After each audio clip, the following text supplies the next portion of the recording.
Aham. E depois eu comecei a usar na Ed, que é uma, assim, ó, uma mulher de 47 anos que joga beach tênis, e ela tem a posterior dela bastante dor, assim, que inclusive tu também me ajudou a atender ela. E assim, ó, a melhora que elas estão tendo, Ivan, é nítido, assim, sabe? E eu tô bem feliz, porque a recém eu tô tendo umas pinceladas e eu pego alguma coisa com o Diego, contigo, quando vai lá, e realmente tá dando resultado. Realmente dá um resultado.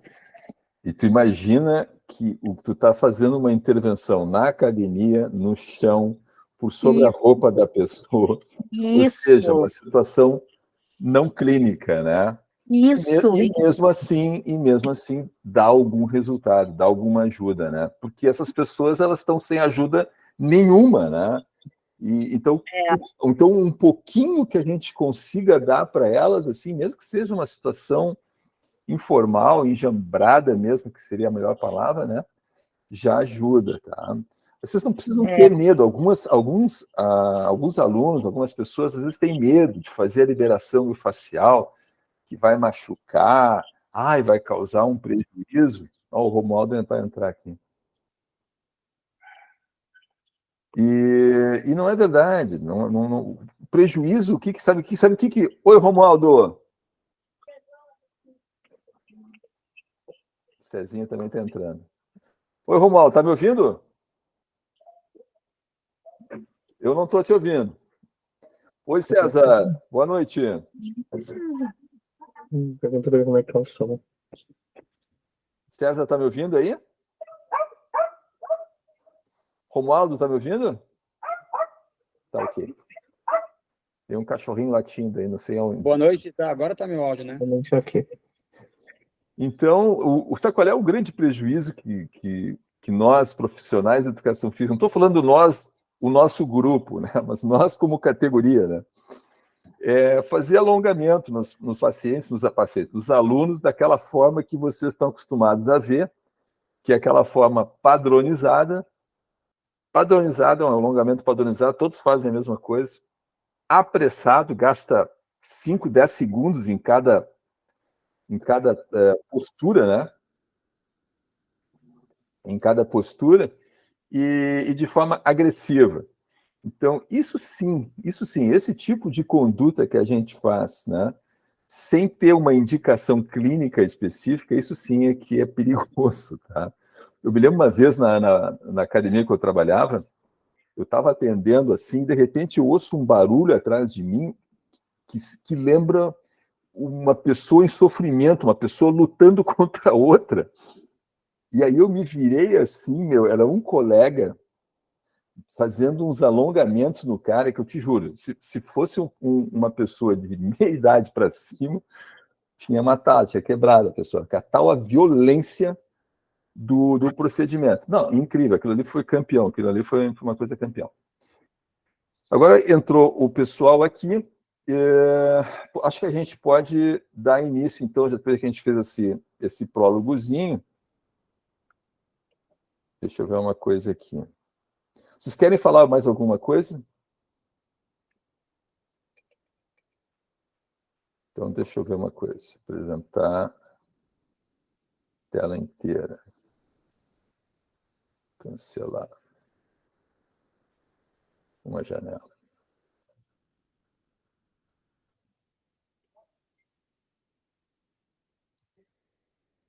Vocês estão vendo aí? Sim. Então tá, bom. A parte inicial aqui, né, essa parte da introdução, a gente vai pular, porque essa parte aqui do método, a gente já discutiu bastante, né? A não ser que vocês queiram que eu fale alguma coisa sobre essa parte aqui. O que vocês querem? Querem que eu fale alguma coisa sobre essa parte da introdução ou não?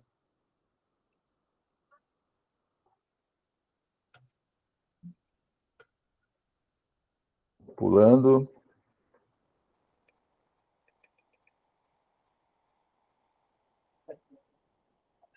modo que a minha intenção é começar aqui, tá, pessoal?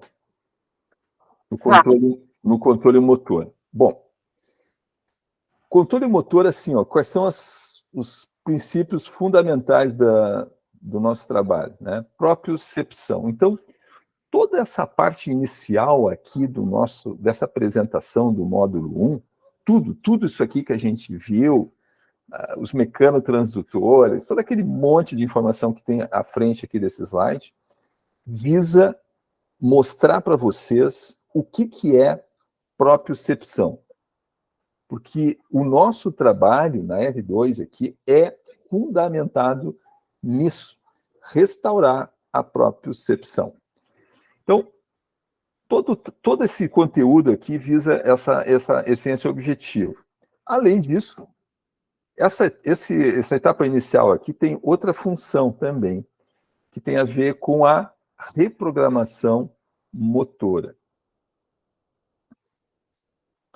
Então, o esquema funcional é esse, né? A gente capta o sinal, transmite, processa e manda a resposta.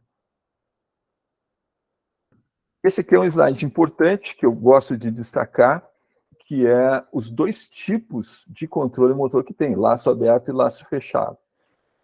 O que é laço aberto é controle realizado nos níveis inferiores da hierarquia do controle motor. É cerebelo, tronco encefálico e medula espinhal. E o que é laço fechado é realizado no córtex cerebral. Por que isso aqui é importante, esse conceito é importante para vocês? Porque a reprogramação motora é feita onde? É feita na medula?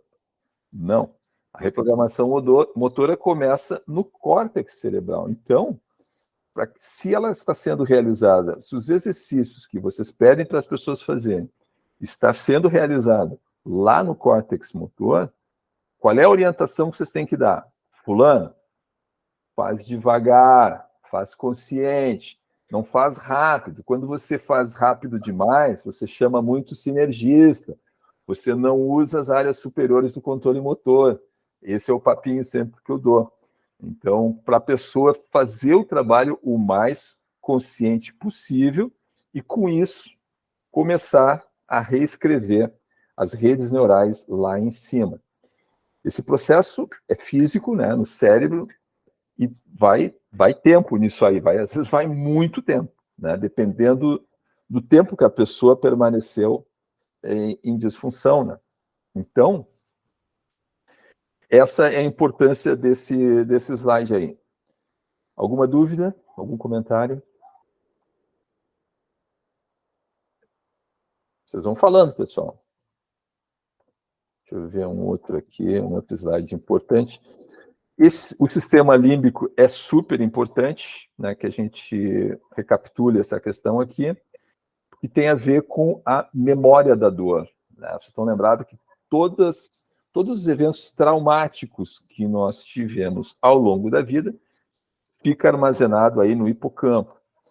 E isso, para remover daí é complicado. Então, pessoa que, por exemplo, teve um exemplo que eu citei, né? Você está fazendo um agachamento, está fazendo um leg press, tem uma hérnia de disco lá, teve um acidente, uma lesão importante, né?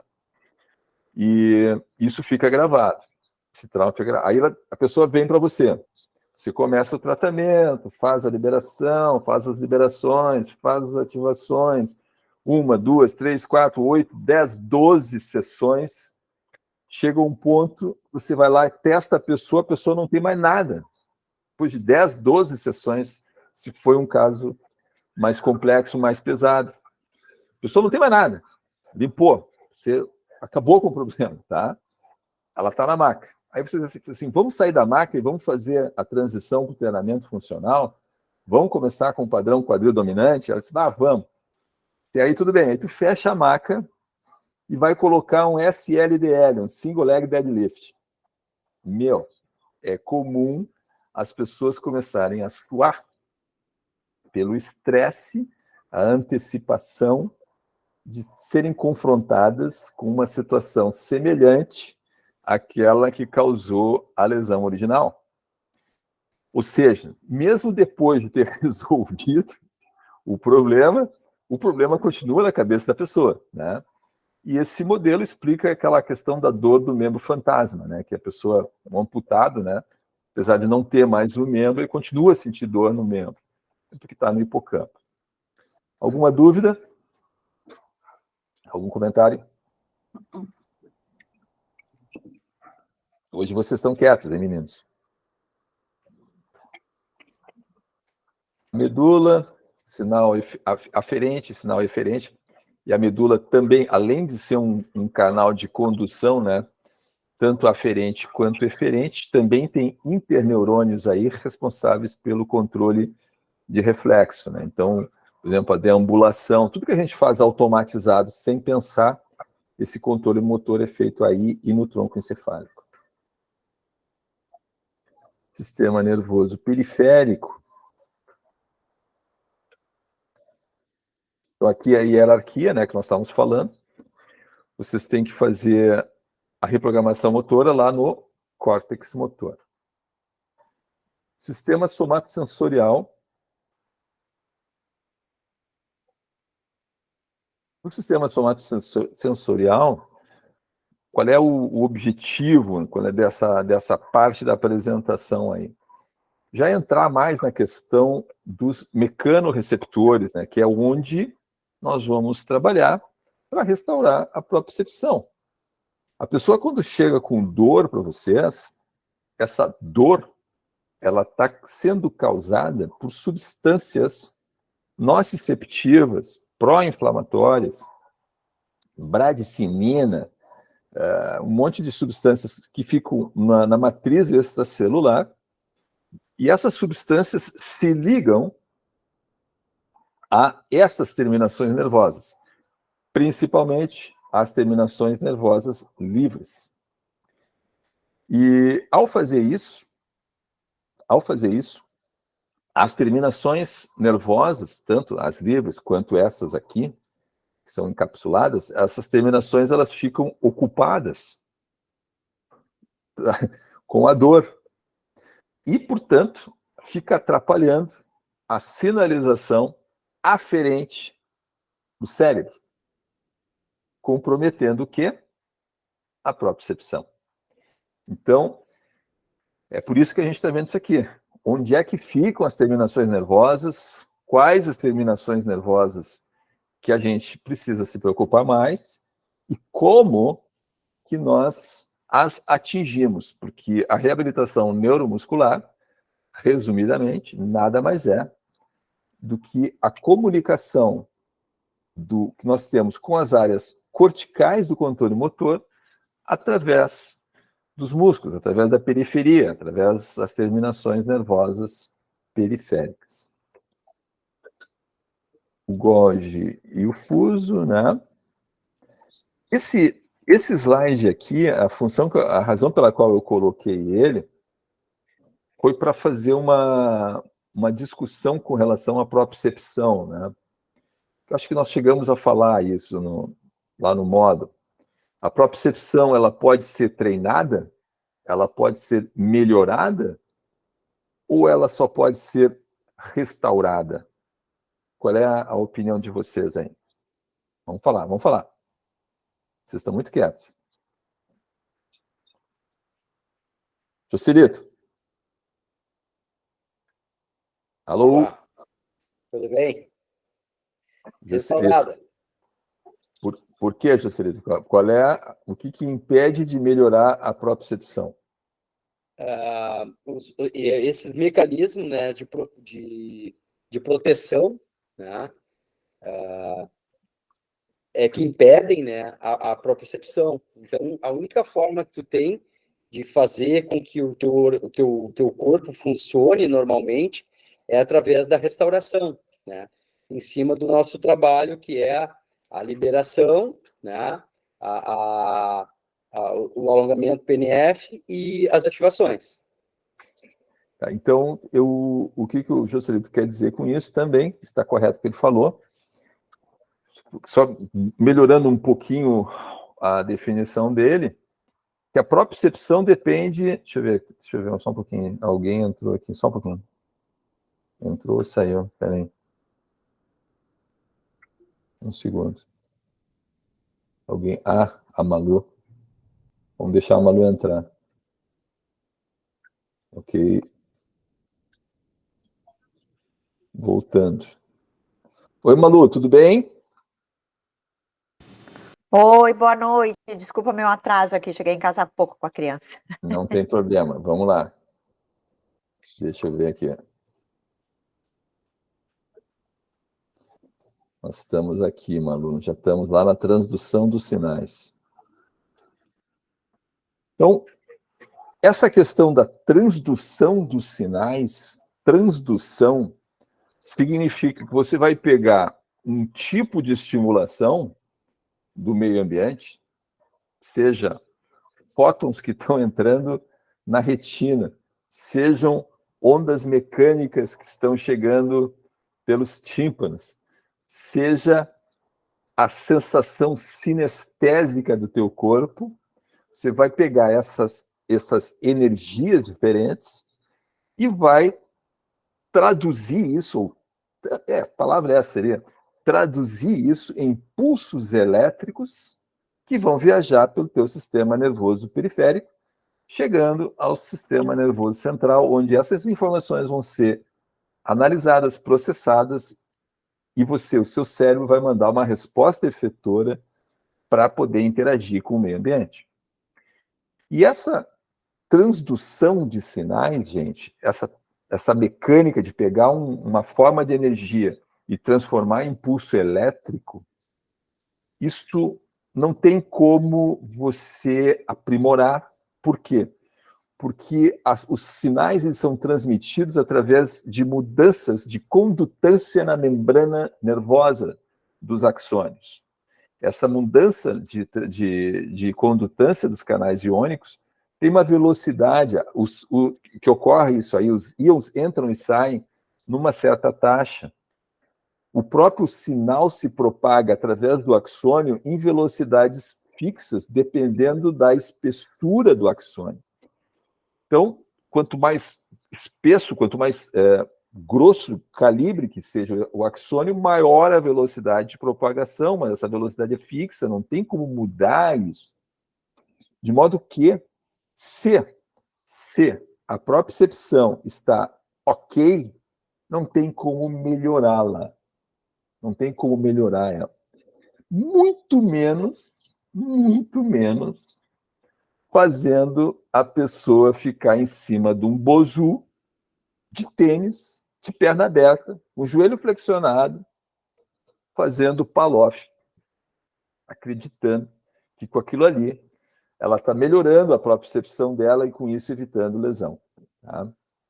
Então, é para esclarecer essas coisas que a gente está aqui.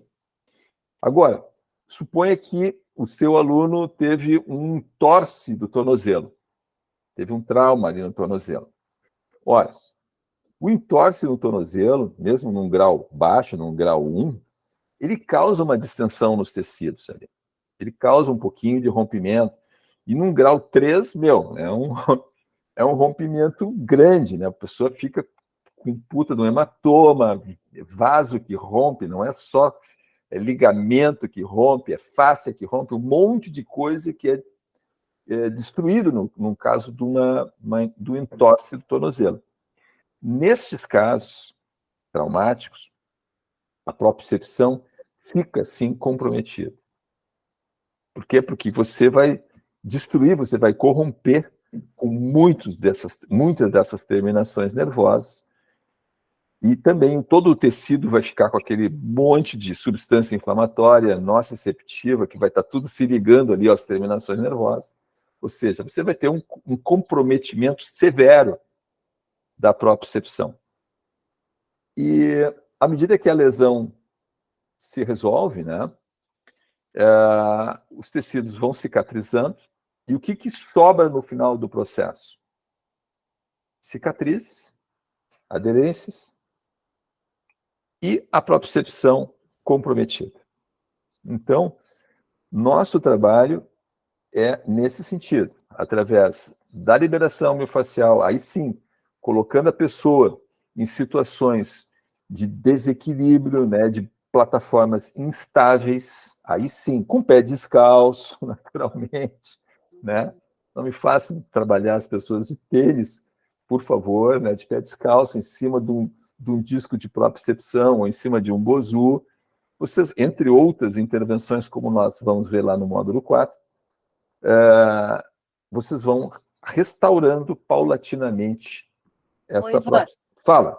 não, então, necessariamente, quando tu vai fazer esse trabalho, não precisa ser com elástico, pode ser com gozu, com o próprio corpo, com as Claro, claro, porque os elásticos, eles servem para fazer as ativações.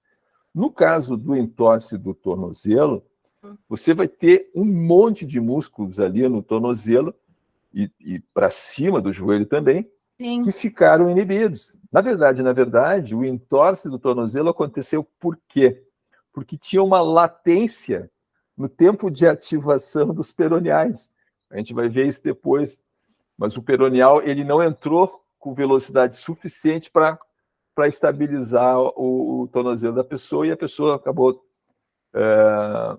fazendo o entorse. Claro que também tem outras questões, como, por exemplo, às vezes a pessoa tem um tornozelo muito rígido e isso também predispõe a pessoa a ter entorse, porque esse tecido rígido, ele significa pouca mobilidade. Então, quando você é solicitado uma mobilidade maior e o tecido não aguenta, ele rompe, né?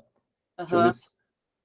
Ok, vamos prosseguir. Então, os elásticos eles são para ativação. Agora, para restaurar a propriocepção, a gente usa, sim, plataformas instáveis. Deixa eu ver se alguém mais entrou. Deixa eu só ver aqui.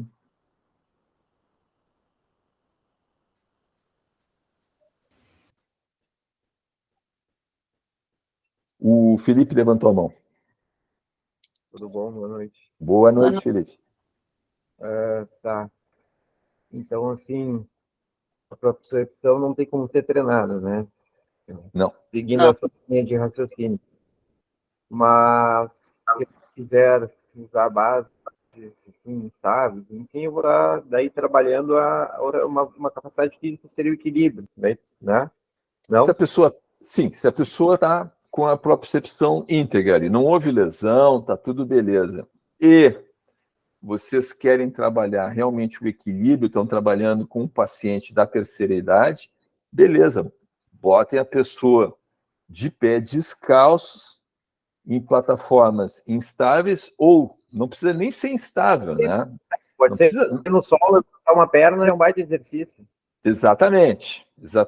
Se o solo onde você vai colocar a pessoa for um tatame EVA 30 milímetros, isso para alguns pacientes já é suficientemente desafiador. Claro, é. Não, mas é questão do equilíbrio, que é uma capacidade física treinável, né? Eu posso ser ajustado para diferentes modalidades esportivas, não necessariamente uma pessoa da terceira idade, né? Tá usando claro. É que eu trabalho com uma população assim, né? Mais idosa. Né? Eu poderia usar para uma outra necessidade minha, né? Necessidade, né? E aí tu deu... Fala, Felipe.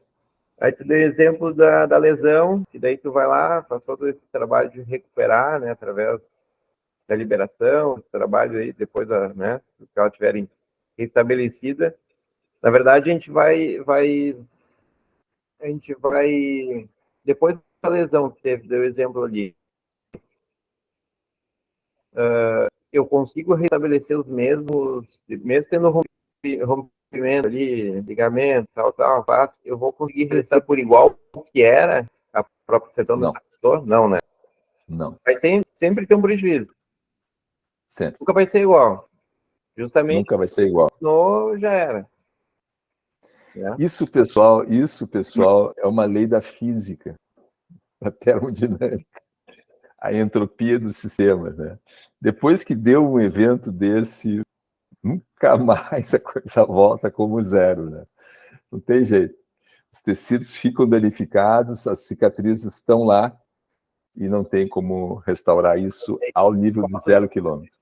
Experiências da formação de colágeno, cicatrizes que vão desensibilizar todas essas terminações. É isso? Exatamente. E essa sequela neurológica, neuromuscular que vai ficar do entorse vai ser tão maior quanto maior for a lesão, né? Maior for o entorse, pior vai ficar, né? E no caso específico do entorse, se alguém trabalha com adolescentes, com jovens assim que jogam futebol, que é assim, ó, 2, 3 eventos e deu para a bola, porque o quarto evento é o último, né? Não vai ter como voltar depois, de hipótese alguma. Só tentando recapitular uma coisa para mim, que eu acho que talvez não tenha tempo. O laço aberto e fechado ali, né? O laço fechado é o do córtex, que a gente reprograma, isso? Isso. E o aberto é que situações são? O que ele comanda? Os reflexos espinhais. Os reflexos espinhais, automático. Automático, né? Mas aí não tem nada a ver com o sistema autônomo, ou também tem? Não tem nada a ver com o sistema autônomo. Não, é só reflexo automático. É coisa que tu não controla, tu vai no reflexo mesmo. Vai no reflexo. Entendi. Isso está gravado lá numa coisa que está muito primitiva, isso? Uma área bem mais primitiva. Não, assim, ó, o processo de reprogramação motora, ele começa aqui no córtex e o programa todo, a ideia toda, o treinamento da gente, o objetivo da nossa intervenção é fazer com que esses novos programas motores sejam internalizados, sejam gravados, né? Porque a gente quer isso, a gente quer reprogramar, né? E a gente vai fazer isso... Vai virar automático depois de um período, Exatamente. À medida que a gente vai rodando esses exercícios, esse novo programa vai baixando, entendeu? Vai se tornando automatizado. Não chega no mesmo nível do reflexo em si, porque é uma coisa inata, reflexo, vamos dizer assim. Exatamente. O doutor Renato abriu a mão, levantou a mão aqui. Fala, doutor Renato. Alô? Aí, agora consegui. Não, eu queria... Boa noite, em primeiro lugar. É um prazer ver toda essa turma aí. E num domingo, né? Cansadito já. Mas o seguinte, eu queria lhe perguntar uma coisa. A reprogramação, ela não tem a ver com apagar a memória da dor? Também. Porque a gente conversa muito e... Não, o pessoal fala, não, tem que limpar a memória da dor, porque a lesão e a fibrose causa, na realidade, uma memória que fica... O cara curou, digamos assim, entre aspas, que curar ou ficar bem melhor, ou resolver aquela lesão, mas fica ainda a memória da dor. Ele fisicamente, organicamente, ele reconstituiu, mas ficou gravado. Então, para ti fazer isso, tu tem que limpar, para depois tu reprogramar e instalar outra. Nossa, Outra pista. É assim ou não? A minha pergunta para o senhor é isso. Qual é a sua crença nisso aí? Não é crença, doutor, é a neurofisiologia, né? Sim, neurofisiologia, mas não é matemática, né? Não, matemática não é, mas exatamente, não é, mas é como nós falamos, eu mostrei no slides. Eu vi todos esses slides, eu já conhecia também. Então tem um slide ali do sistema límbico, né? Voltando para o entorse, vamos pegar o entorse, vamos continuar no tema do entorse, que é um troço bem concreto, assim, fácil da gente. Concreto, é difícil de tratar, muitas vezes é pouco diagnosticado, às vezes diagnostica um grau, mas não é bem aquilo, porque a imagem, muito hoje se baseia na imagem e pouco menos na clínica.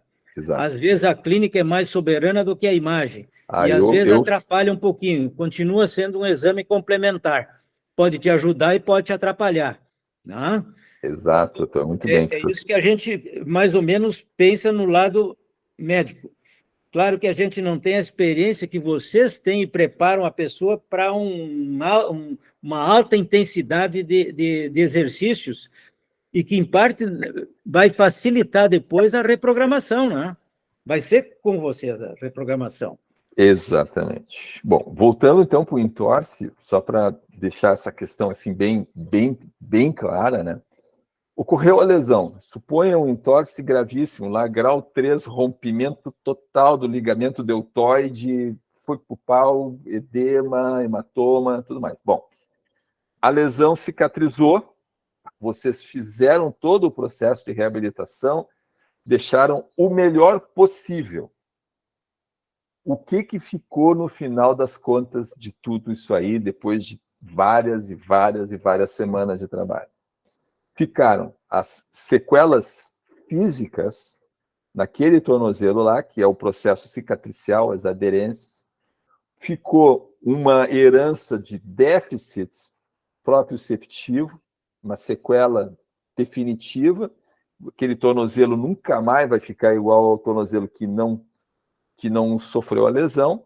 E 3, isso vai ficar gravado lá no sistema límbico da pessoa. Então, essa pessoa, se for o jovem que sofreu esse trauma em jogo, pode escrever. Ele vai pensar 10 vezes antes de fazer outra dividida com bola, porque quando estiver na situação de jogo novamente, o sistema límbico dele vai atuar, a memória daquele trauma lá vai estar lá no sistema límbico, e ele vai dizer, não divide essa bola, porque tu vai te quebrar de novo. Entendeu? É assim que funciona o negócio. Fala, Ana Paula. Professor, não é a Paula, é o Diego. Oi, Essa Diego. questão da memória não é somente em qualquer esporte, né? Na corrida, eu como trabalho com corrida, teve alguns alunos com lesão de tornozelo, fascite plantar também, e até a volta deles é bem difícil de fazer, deles retornarem a ter confiança no corpo novamente, na parte machucada, no joelho, no tornozelo, em qualquer parte, quadril, lombar. Então, a gente tem uma aluna no grupo de corrida que já está indo para a 7ª maratona, e a primeira maratona ela teve fissura na tíbia, teve fratura por estresse. E desde lá, toda vez que hoje já está mais confiante, mas ela sempre lembra ela tem aquela memóriazinha assim, não me doeu, graças a Deus o treinamento acabou, vou para minha prova e não tive nenhuma dor. Sempre assim, sabe? Não tive dor na minha canela, não tive dor na minha lombar. Como é que vocês abordam essa situação? Como é que vocês abordam esse problema da memória da dor? Vocês, sabendo dessa informação que a gente está discutindo aqui, vocês vão levar isso para a pessoa, vocês vão explicar isso para a pessoa. A pessoa tem que começar a racionalizar esse sentimento dela, entendeu? Racionalizar, entender. Olha, o teu problema é porque o trauma está lá gravado no sistema límbico, no hipocampo.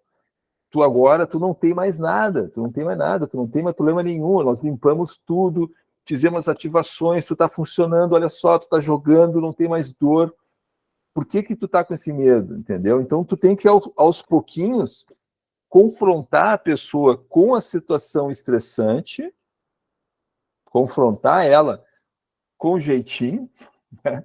Mas tem que confrontar a pessoa com o fator estressante que causou o problema, e só com a experiência e racionalizando em cima que essa pessoa vai ter alguma chance de fazer a reprogramação desse negócio. O Romualdo levantou a mão, eu já ia pedir para ele falar alguma experiência que ele tenha nesse sentido. Romualdo, boa noite. Romualdo, não estou te ouvindo. Romualdo. Alô?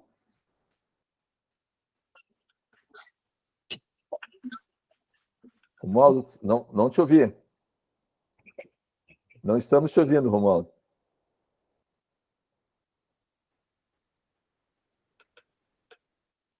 Bom, daqui a pouco ele entra de novo. Vamos dar continuidade, senão vamos perder aqui.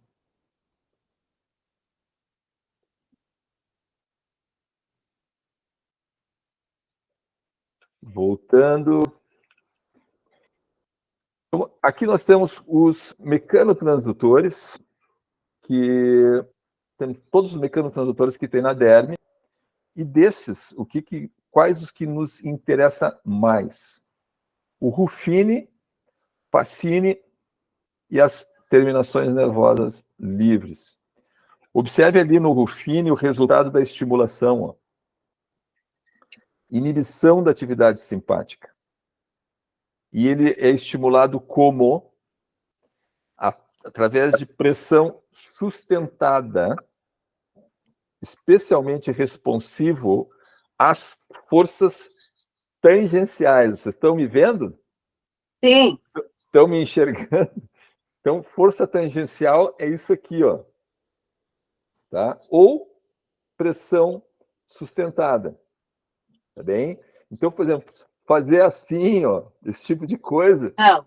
Não, isso é contraindicado para quando vocês querem baixar a atividade simpática, tá? Então, Ruffini, pressão sustentada profunda, assim como os intersticiais também, tá? Já fez o parasimpático. Posso comprar uma pistolinha daquelas, então, Ivan? Sacanagem, né? Essa parte aqui eu vou pular, porque não... Deixa eu ver aqui. Opa.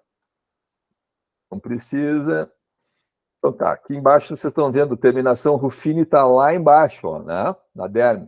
Então, por isso que a liberação miofascial precisa ter uma certa profundidade. Não adianta só fazer tipo isso aqui que não vai chegar lá, né?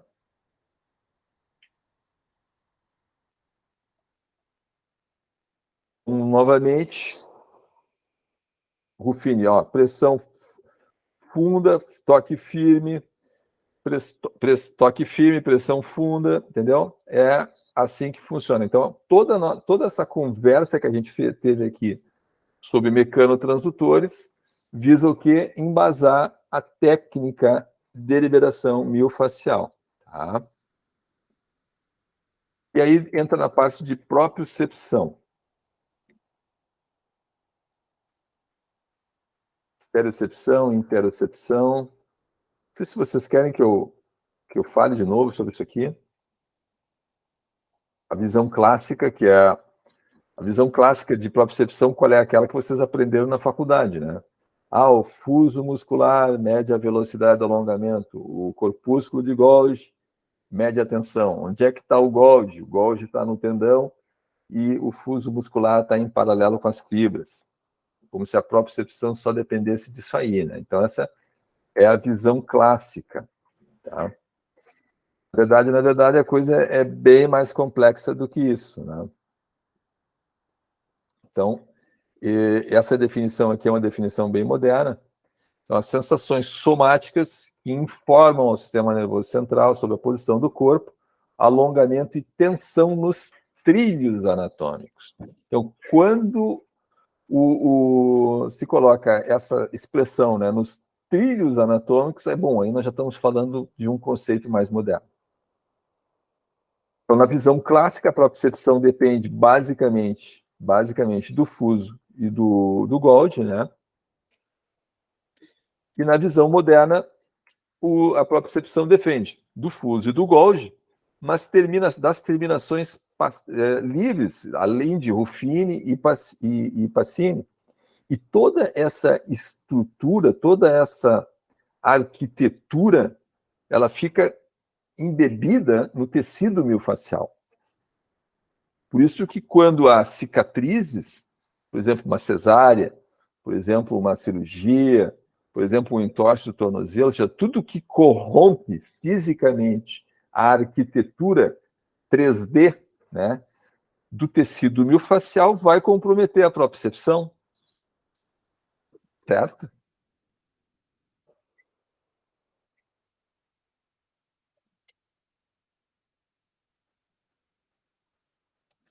Deixa eu dar uma interrompidinha aqui. O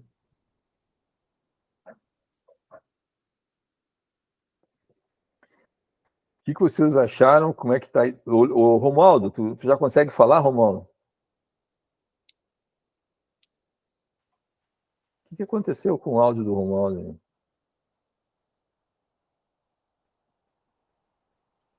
Bom, com relação à propriocepção, gente,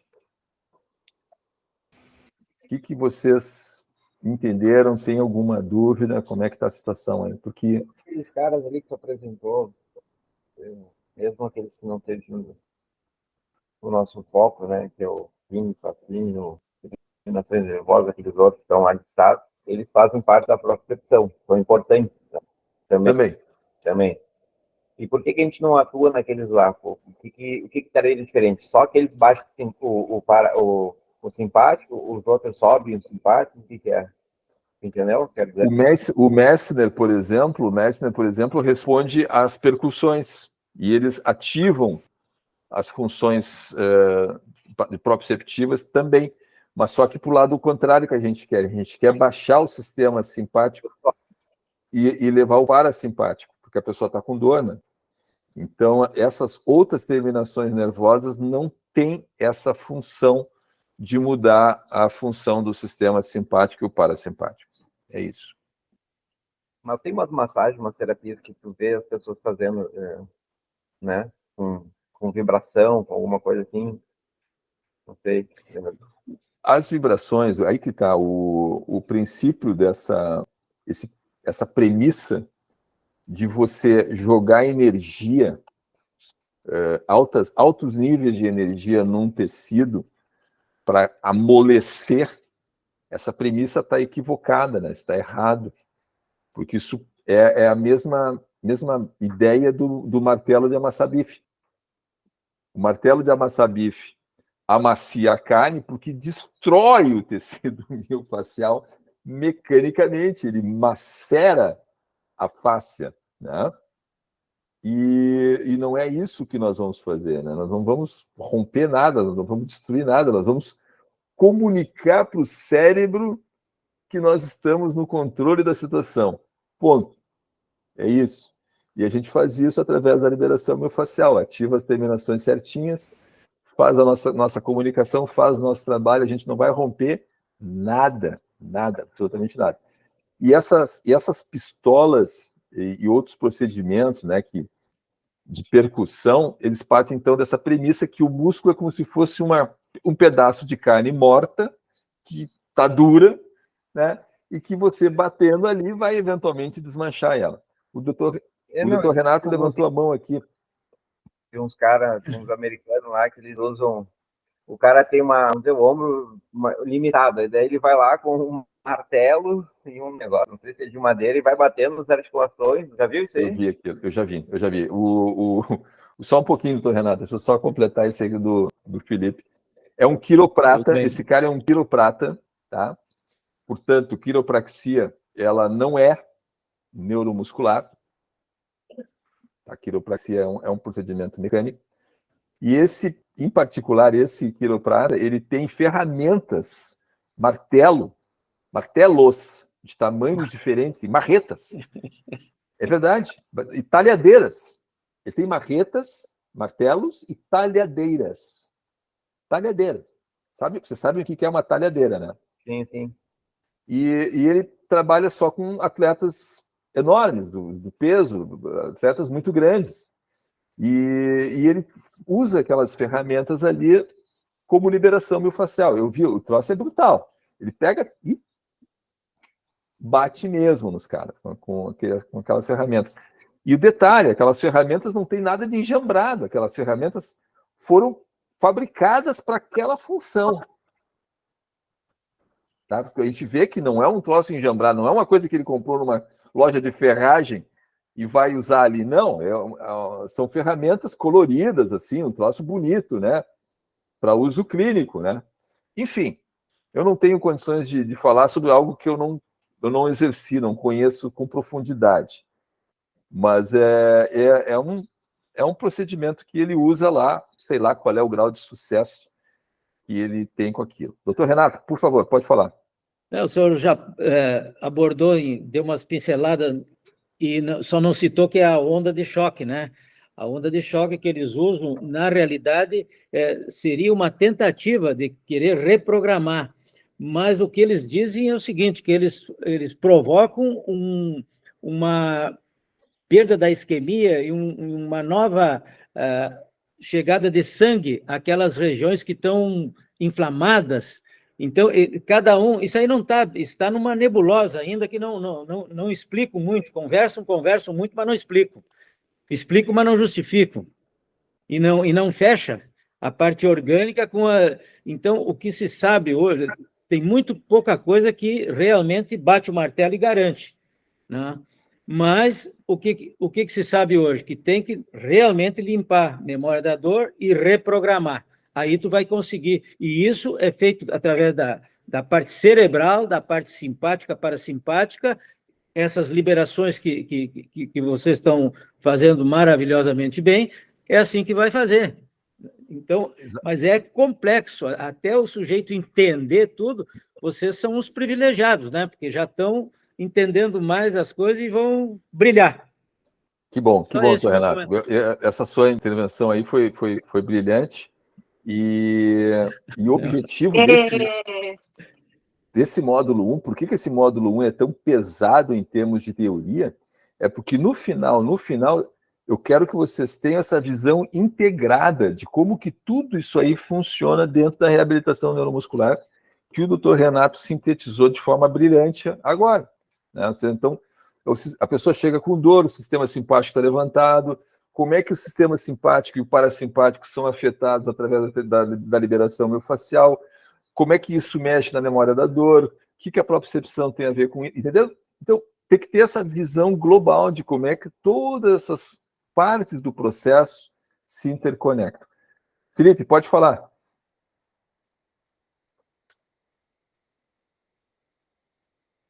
Não estamos ouvindo, Felipe. Felipe, não tô te ouvindo, Felipe.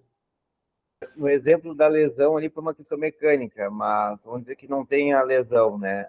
Os próprios receptores vão ficar prejudicados por uma questão inflamatória, seria das citocinas inflamatórias, eles vão estar mais preocupados com isso e vai perder a capacidade de funcionalidade dele, é isso? No caso de não haver lesão, por exemplo, imagina... Facilitada. Isso, exatamente. A pessoa, por exemplo, está com psoas facilitado, ali, os flexores do quadril estão facilitados. Quando você for testar agora no módulo 2, a gente vai ver isso bastante claro, de uma forma bastante clara, né? Vocês vão testar os flexores do quadril da pessoa e vão ver uma reação clara de dor ali, né? Então, aquelas terminações nervosas estão sendo ocupadas pelas substâncias pró-inflamatórias que estão comprometendo a propriocepção. Nesse caso específico da facilitação, a pessoa tem propriocepção, ela tem o controle, ela vai conseguir fazer o trabalho, mas vai sentir dor. Quando vocês pedirem para a pessoa fazer um determinado padrão, né, um exercício, um movimento, que vai requerer o uso de um músculo que está facilitado, o primeiro sinal que essa pessoa vai indicar assim, ó, doeu, eu fiz e doeu. Quando ela dizer assim, ó, fez e doeu, para tudo, não limpou suficientemente, vamos voltar para limpar lá. É isso aí, Joselito?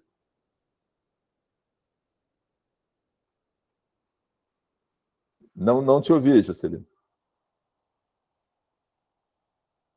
Joselito, áudio off. Romualdo, o que aconteceu com o áudio de vocês aí, pessoal, hein?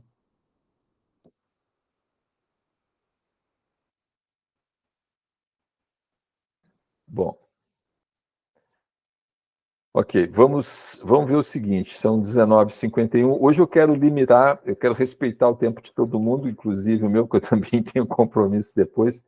Vamos fazer uma live ali em torno de 60 minutos. Deixa eu ver aqui.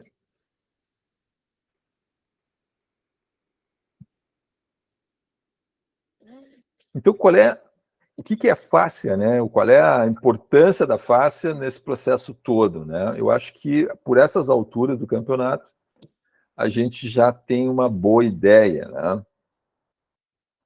E a fáscia, diferentemente daquele conceito mais simplista, né? Vocês, é aquela pelezinha que reveste o músculo, né?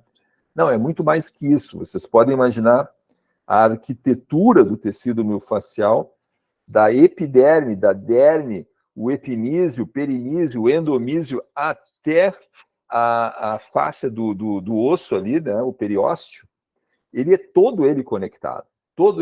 Então, uma forma de imaginar isso é uma colmeia. Vocês pegam uma colmeia, estão ali os favos, né, aqueles hexágonos do favinho, O hexágono de cera é o tecido, é a fáscia, né? E dentro do hexágono, né, do favo, estão os fascículos musculares, ali, as células musculares. Esse é um modelinho assim fácil para explicar para as pessoas. Aqui nessa parte da apresentação, a gente mostra todos os diferentes tipos de tecido conectivo, de tecido conjuntivo, de tecido miofascial que a gente tem no corpo, né? E todo esse tecido ele é formado por o quê? De colágeno e elastina, e todos os diferentes tecidos, de tendão até a fáscia que reveste os órgãos, é basicamente a mudança do tipo de colágeno e a quantidade de colágeno relativamente à quantidade de elastina, né? Quanto mais elastina, mais frouxo, quanto mais colágeno, mais denso, né? Por exemplo, esse tecido aqui é um tecido bem frouxo, é o que reveste a cavidade peritoneal, né? Entre os músculos ali, entre os órgãos da cavidade peritoneal. Tem terminação nervosa nele? Tem. Nós podemos e vamos mexer nisso? Vamos, entendeu? Não é só na pele, não. Né? Esse aqui é dos tendões. Né? Esse tecido aqui tem nos tendões, tem nos retináculos, né? Toda a parte mais fibrosa, mais densa, tem essa estrutura. Tem terminação nervosa neles? Tem. Fazemos liberação miofascial nessa estrutura? Sim. Tudo a gente pode fazer liberação miofascial. Onde tem fáscia, tem liberação miofascial, porque tem terminação nervosa. E aqui tem as funções da fáscia, né? Que são forma, movimento, comunicação e nutrição. Movimento e comunicação são aquelas mais importantes para nós, né? Porque o movimento diz respeito à capacidade desse tecido de absorver e dissipar energia, a falha na capacidade de absorver e dissipar energia é lesão na certa. Caso do rompimento do tendão de Aquiles, o exemplo mais clássico que eu trago para vocês é este, né? O tecido não tem capacidade de absorver o que você joga nele, vai romper, tá? E a comunicação, que é isso que nós estamos falando até agora, né? Toda essa hora que a gente está conversando aqui é comunicação, né? Comunicação do quê? Do meio exterior com o sistema nervoso central. Com relação à transmissão de força e tensão, né, a doutora Carla Esteco já disse, né, que os músculos sem a fáscia são apenas um pedaço de carne e que 40% da transmissão de força e tensão ocorre através do tecido miofascial. Esse conceito aqui é interessante para desbancar aquela ideia do agachamento, né? Não, o agachamento vai causar compressão dos discos, é perigoso. O agachamento vai comprimir teus discos, não sei. Não, quem vai comprimir teus discos é o fato de tu ficar sentado muito tempo, vai desativar o teu core, vai inibir teus glúteos, enfim, isso sim. Esse tipo de estresse, né, ficar sentado muito tempo, isso sim comprime os discos. Fazer o agachamento não, por quê? Porque aquele peso que é colocado lá em cima, aquilo ali tudo é descarregado pela fáscia tóraco-lombar no subsistema oblíquo posterior, dorsal com glúteo, assim como no terra. Então, gente, esses conceitos assim, ó, que é bacana a gente adquirir através da nossa formação. O conceito da tensigridade, né, que é basicamente, resumindo, é a interconexão de todo o corpo, né? Todo o corpo é conectado, e a partir deste princípio da tensigridade é que se evoluiu com os trios anatômicos, né? A gente fala toda aquela história que a gente já viu, né? Que a fáscia é ricamente nervada, todo o tecido miofascial é ricamente nervado, né? Temos aquela história, né, de que a gente aprendeu, né, que os Golgi estão nos tendões, assim, não, só 10% dos Golgi se localizam nos tendões, os 90% restante é na junção miotendinosa. A fáscia tem células musculares lisas que respondem ao sistema nervoso autônomo, causando o quê? Quando a gente está estressado e com dor, a fáscia encordoa o músculo, né? A fáscia tensiona o músculo, encordoando, dando aquela sensação de lumps, né? Aquelas bolotas, ou encordoamento mesmo, né? Vem daí, das células musculares lisas. 80% das terminações nervosas, 4 vezes mais, são pertencentes aos tipo 3 e tipo 4, que são as terminações nervosas livres, as não mielinizadas, né, não encapsuladas. Ou seja, 80% da carga proprioceptiva vem dessas terminações nervosas. Tá? Isso aí foi cientificamente trabalhado, só que faz pouco tempo, né? O maior débito proprioceptivo se recai sobre as terminações nervosas livres, tá? É isso aí. Esse conceito também é importante, né, de que a gente tem que limpar todo o trilho anatômico ao qual o músculo que a gente está trabalhando pertence. Isso é que é importante depois na anatomia funcional, que a gente vai ver na outra aula, que a gente tem em mente sempre. Você vai trabalhar, por exemplo, num ombro, né? E está trabalhando no manguito. Olha, o manguito, a gente sabe que está embebido nas linhas dos braços. Tem 4 linhas nos braços. Então, vocês têm que ver todas as 4 linhas e não limpar apenas o manguito ali, limpar todos os sinergistas e antagonistas deles. Porque se vocês deixarem algumas fibras distais lá na região tenar que não limparam, essa contaminação aqui contamina todo o trilho e vocês não vão obter o efeito terapêutico esperado. Se eu ver uma coisa, alguém pediu aqui para ver. Espera aí.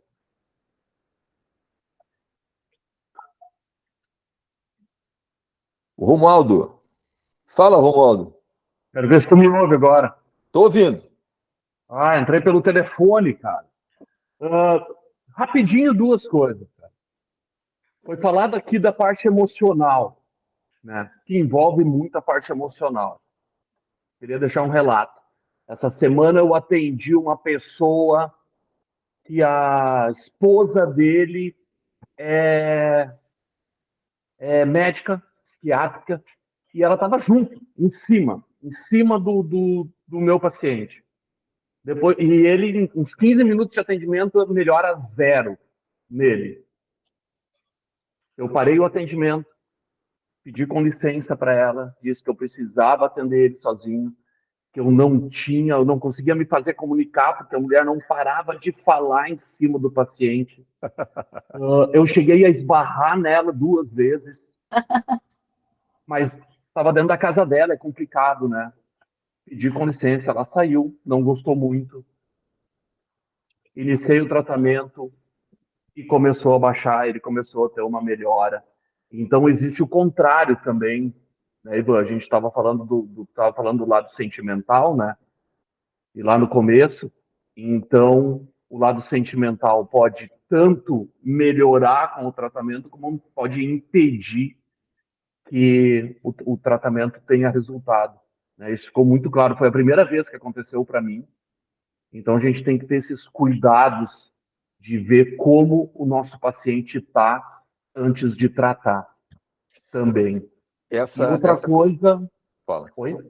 E outra coisa foi que a gente estava falando de atletas, em relação a melhora, não melhora, o que faz.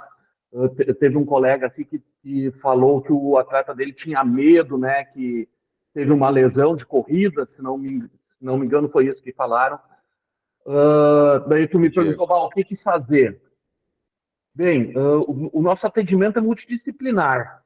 Então, o que eu faço? Quando é atleta, psicólogo esportivo, junto. Nós não temos a formação, nós não temos a capacidade de oferecer o que consegue, o que um psicólogo esportivo pode ajudar.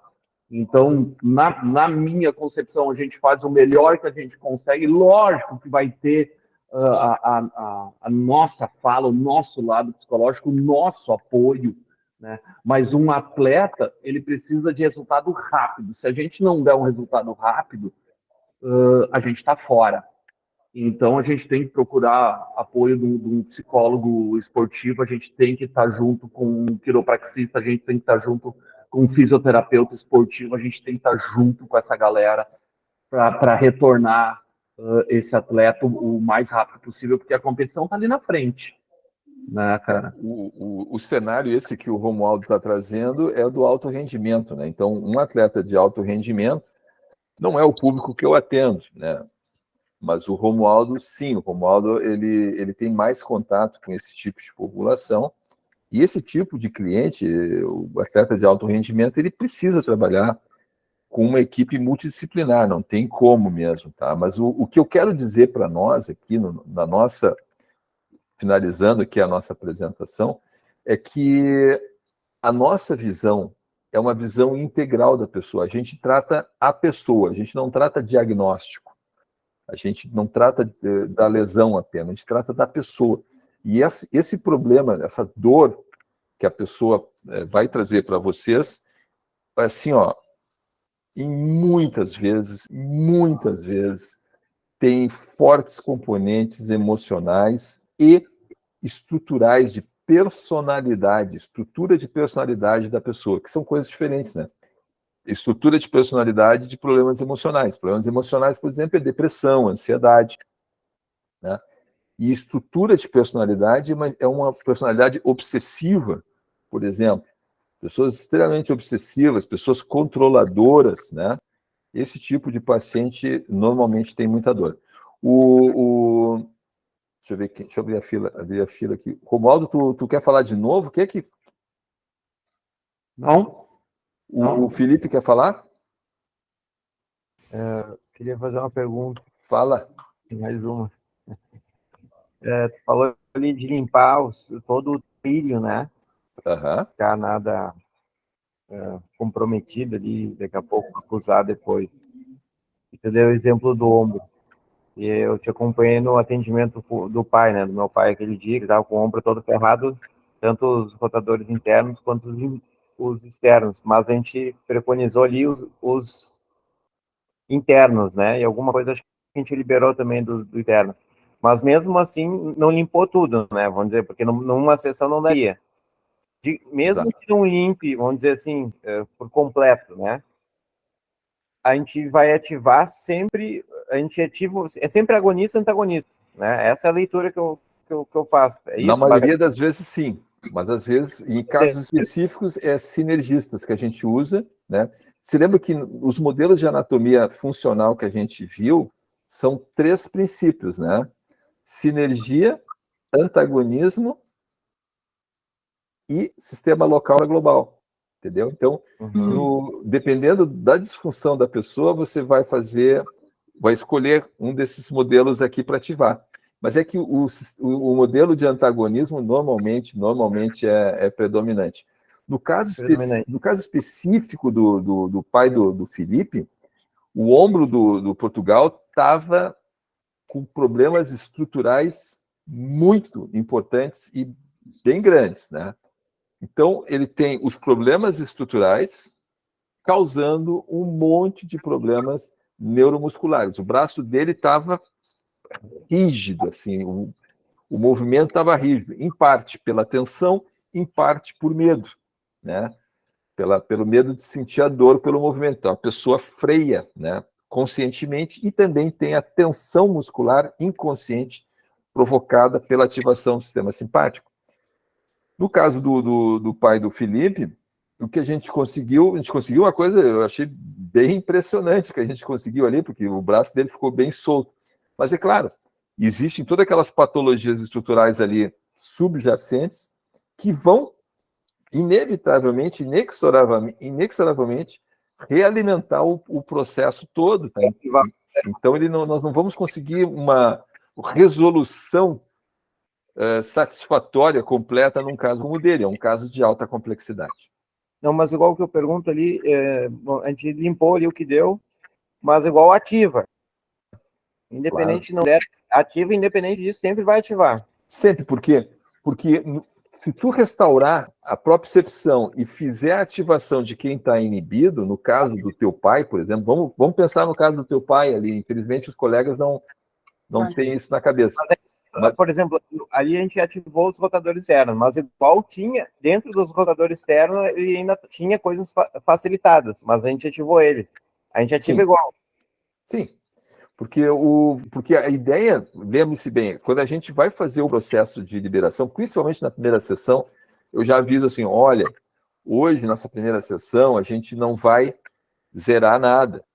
Mas se eu baixar cerca de 50% da dor da pessoa, já dá para fazer as ativações.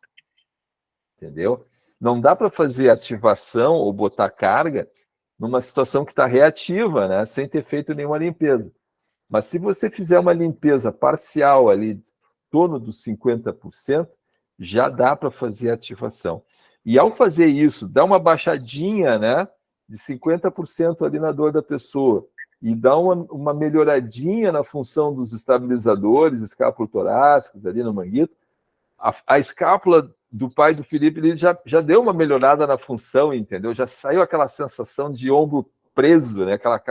Aquele peso, aquela pressão, aquela sensação de imobilidade, entendeu? Que desconforto. A pessoa volta a adquirir um controle maior sobre a articulação e se sente mais leve, se sente melhor. Então, indicado, tu diria que para a gente poder ativar, teria que ter um mínimo de 50%? Exatamente. Menos 50% não ativa, então. Menos 50% não. Só libera... Mas param na hora ou não, Portugal? Não. Ah, não. Tá. Não entendi o que a Lisa perguntou. Não, se tu ativou na hora o teu pai, na primeira sessão... Sim, ativamos. Sim. Ah, tá. Tá. Ativamos, porque a sessão é 60 minutos, né? Então, se a gente faz um processo bacana de liberação, se tu começa o processo pelo que está pior, né? Tu faz um exame bem e começa pelo que está pior, tu vai conseguir chegar nesses 50% em torno ali dos 30, 45 minutos da sessão, no pior das hipóteses. Então, nos 10, 15 minutos restantes, você vai fazer algumas ativações. Aí a gente indaga para o paciente como é que ele está sentindo e aí faz as ativações, correto? Correto. Então a gente vai muito respaldar pela percepção subjetiva dele, né? Exatamente. Por isso que a gente tem que manter aquela comunicação visual ali direto com o paciente. Aquele paciente que fica de olhinho fechado, assim, abre o olho. Aqui, ó, contato visual. A gente tem que estar lendo o que está se passando dentro da cabeça da pessoa ali, né? Isso é o que torna o nosso atendimento cansativo. Porque isso significa que tu tá visceralmente em contato com a pessoa, entendeu? O teu emocional tá linkado ali com o da pessoa, então tu tá sentindo o que a pessoa tá sentindo. Não é só a força que tu tá fazendo, o trabalho físico que vai te deixar cansado, mas é esse desgaste de tu pegar um paciente atrás de outro, assim, e tu ter essa conexão intensa com o paciente. É isso. Perfeito. Gente, são 8h11 já, eu quero respeitar o horário de todo mundo aí. Beleza. Cezinho, você não falou nada, Cezinho. Tá me ouvindo? Boa noite. Tô ouvindo aqui, tô absorvendo as informações aqui da turma. Fala aí, meu velho, o que ficou para ti? Não, para mim, eu estava estudando uma parte mais à frente da apostila, né? Mas é bom a gente voltar para a parte inicial e começando a entender um pouco mais sobre os trilhos e sobre a questão de baixar o simpático de quem tá muito ativo e estimular o parasimpático, né? Voltar para uma questão mais de calmaria aí para a pessoa e primeiro de tudo é entender onde é que está, né? E aonde vai avaliar. Essa é a minha maior dúvida, né? Mas isso é mais para frente, porque a cada módulo eu vou aprender em cada local.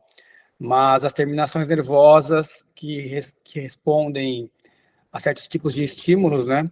Essa que a gente tem que respeitar também para fazer aqueles estímulos que você mostrou aí, um mais de compressão, um mais de deslizamento. Deslizamento e tal. Então, acho que é por aí. Vamos seguindo para encaixar as peças. Isso aí, pessoal. Agora, a partir do módulo 2, vai ser bem instrumental, né? Eu peço que vocês façam a leitura da parte teórica ali, de anatomia clássica, porque eu quero, talvez até nem abordar anatomia clássica nas apresentações seguintes, partir direto assim para os modelos de anatomia funcional que a gente vai usar para aquela região anatômica. E na parte teórica, na maca que eu monto ali, na aula teórica, né? E a gente vai pegar um colega, não, né? Vamos pegar vários colegas e vamos demonstrando, a princípio eu demonstrando o que a gente, olha, no caso do módulo 2, né? Lombalgia, como é que a gente faz? Faz assim, assim, assado. Déficit de rotação interna e externa do quadril, o que a gente faz? Faz assim, assim, entendeu?